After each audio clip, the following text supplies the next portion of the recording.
ว่าใส่ความใจก็ถือว่าโอเคมันบ่เสียความรู้สึกกับเฮาเฮ็ดงานนะถือว่าร้อยลาวบ่มีเลยนะร้อยลาวบ่มีก็ถือว่า สวัสดีครับวันนี้ผมมาพบกับคุณพ่อ ประจวบครับ10กว่าปีแล้วครับเริ่มต้นจาก60มาก็คิดว่ามันได้มาตรฐานก็คุ้มอยู่ครับเพราะว่าทางเลือกคือต้นทุนบ่สูงนะคือว่าได้คุณภาพเพื่อกันเกือบร้อยนะ ครับ เต็ม10เกือบร้อยเลย เส้นนี้ฤดูกาลที่4แล้วครับปีที่4เขา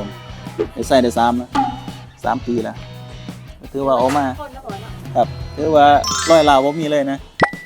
มันโอเคนะช่วงแรงรับก็ดูจังซี่มันก็คือว่ามันบ่ได้เสียหายหยังนะ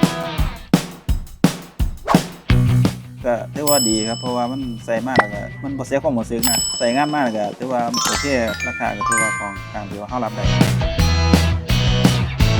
ใส่ครับสายพานพวกลูกปืนมันสายพานโซ่ทุกอย่าง